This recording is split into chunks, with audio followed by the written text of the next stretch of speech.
Now this Lagrange multiplier is a very important concept और majorly probably इसमें से questions आते ही हैं. And why it is important? Because जैसे हमने last video में discuss किया था, then when we have a question wherein the consumer has to maximize its utility given a budget constraint, then how do we approach such function? Last example में हमने देखा था, हमने substitute करके निकाला था, but that was a very cumbersome process to do. Lagrange multiplier comes to our help and tell us how we can maximize our utility given a budget constraint. उसको ये बहुत ही सिंपल तरीके से सॉल्व करने में हमारी हेल्प करता है. नाउ Lagrange multiplier होता क्या है? Lagrange multiplier ये कहता है कि अगर z मेरा फंक्शन है fx y, then and it is subject to a constraint gxy which is equal to 0. Now this is very important. जब आप अपना कंस्ट्रेंट फंक्शन लिखेंगे तो आप पूरा कंस्ट्रेंट लिख करके इक्वल टू 0 ज़रूर करेंगे, ठीक है, क्योंकि मुझे फंक्शन इसी फॉर्मेट में चाहिए. तो मैं क्या करती हूँ, मैं एक नया फंक्शन डिफाइन करती हूँ, capital F which is nothing but F X Y which is my Z minus lambda times G. ठीक है, ये मेरा नया फंक्शन है. F capital F is F X Y minus lambda times G X Y. इस lambda को हम यहाँ पे बोलते हैं Lagrange multiplier. Now my F is a function इन 3 वेरिएबल्स, एक्स भी है, वाई भी, और एक मेरा लैम्डा भी एक वेरिएबल है. So now the necessary condition for optimizing this is this function which was my utility function and my constraint, यानी कि मेरी बजट लाइन को मुझे ऐसे डिफाइन करना है, फंक्शन इक्वल टू 0, ये हमेशा ध्यान रखना है, ठीक है. तो एफ एक्स मेरा 0 में पुट करूँगी, यानी कि जो मेरा कैपिटल एफ आया फंक्शन उसमें पहले मैं एक्स से डिफ्रेंशिएट करके उसको 0 रखूँगी, फिर वाई से डिफ्रेंशिएट करके 0 रखूँगी, फिर लैम्डा से रख के 0 डिफ्रेंशिएट करूँगी. सो बेसिकली 3 वेरिएबल में अब ये मेरा फंक्शन, नया वाला फंक्शन मेरा डिफाइन हो गया था. तीनों के रिस्पेक्ट में मैं इसको पार्शली डिफ्रेंशिएट करूँगी और तीनों को मैं 0 रख कर क्रिटिकल पॉइंट्स अपने निकाल लूँगी. लाइक फर्स्ट ऑर्डर डेरिवेटिव निकालो, 0 पुट करो, same things, and we get the critical points.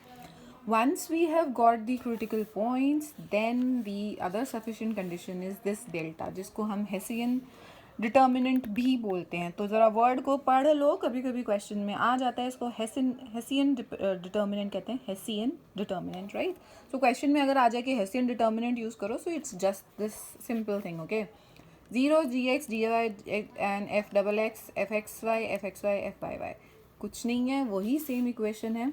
उसमें आपको बस ये सारे पुट करने हैं. जी एक्स का क्या मतलब है, इस फंक्शन को एक्स से डिफ्रेंशिएट करो, जी वाई का मतलब इसको वाई से डिफ्रेंशिएट करो, एफ डबल एक्स का मतलब जो मेरा कैपिटल एफ फंक्शन है उस इस ये जो हमने निकाला था इसको फिर एक्स से डिफ्रेंशिएट कर लो, इसको फिर वाई से डिफ्रेंशिएट कर लो. एफ एक्स वाई का मतलब है इस फंक्शन को वाई से कर दो या इसको एक्स से कर दो, एक ही बात है, right. And you just put it here, and जैसे हम डिटर्मिनेंट कैलकुलेट करते हैं, डिटर्मिनेंट निकालो. अगर ये डिटर्मिनेंट पॉजिटिव आता है then this point at of course at this critical points हमें वो वैल्यू भी रखनी है. अगर ये डिटर्मिनेंट पॉजिटिव आता है then it's a point of maxima. अगर ये नेगेटिव आता है then it's a point of minima. And this is how we go about solving the question using Lagrange's multiplier. Important है और बहुत ही कन्वीनियंट कर देता है ऐसे क्वेश्चंस को डील करना जहाँ पे हमें यूटिलिटी को मैक्सिमाइज करना होता है given our budget constraint. So now let's have a look at one of the examples of how we do the Lagrange multiplier. So a producer desires to minimize his cost. अच्छा देखो, यहाँ तो maximize ही नहीं करना, हमें minimize करनी है, वो भी अपनी cost minimize करनी है. And which is subject to a production function this. Using Lagrange multiplier, find the optimum combination of input if total output is 40 units. So basically cost minimization का question है, लेकिन इसमें बजट लाइन की जगह मेरा production function जो है वो है जो कि मेरा लिमिटिंग या कि मेरा कंस्ट्रेंट है, और मुझे Lagrange मल्टीप्लायर की हेल्प से इसको सॉल्व करना है. सो सबसे पहले मेरा एक फंक्शन तो एफ एक्स वाई ये हो गया, जी एक्स वाई ये हो गया, और मैक्सिमम आउटपुट उसने बोला 40, यानी कि ये जो एल के है क्यू जो है वो 40 है. इसको लेकिन मुझे डिफाइन कैसे करना है, जैसे मैंने बोला था आपको, G X is equal to 0, L K is not equal to 0, L K is equal to 40 which is given from here, right? The production is 40 units. So LK equal to 40, LK minus 40 is equals to 0. Now this becomes my GXY. इसीलिए मैंने बोला था कि GXY को जब हम define करेंगे बड़ा इंपॉर्टेंट है कि वो इक्वल टू 0 होना चाहिए. ये मेरा GXY है अब, ठीक है. So LK minus 40 is my GXY. Now by using Lagrange multiplier मैं कैपिटल F डिफाइन करूँगी कैसे, this minus lambda times this function. So 12 plus 5k minus lambda times this function. तो ये मेरा f आ गया. स्टेप 2 में मैं एल के रिस्पेक्ट में इसको डिफ्रेंशिएट करूँगी, के रिस्पेक्ट में करूँगी, लैम्डा के रिस्पेक्ट में करूँगी, तीनों के रिस्पेक्ट में डिफ्रेंशिएट किया, ज़ीरो पुट किया, आई गॉट द वैल्यू. और 3 इक्वेशन है, 3 अननोन है, सॉल्व कर सकते हैं. एल आया 10, के आया 4, लैम्डा आया half. Then step 3 is to find this determinant, and in case X Y की जगह यहाँ पे ये एल के हो गए हैं, so you just need to differentiate them. Further, we do that, we got the Hessian determinant as negative, so that simply means that this point जो हमने निकाले हैं L equal to 10, K 4 और lambda half, these are the point of minima, and that's what I wanted. I had to minimize my cost. So my cost would be minimum when my labor would be 10 units, capital would be 4 units, given that my total production जो है वो 40 units का हो. So see how simply we have done it with the help of my Lagrange multiplier. Another example I have taken for Lagrange multiplier.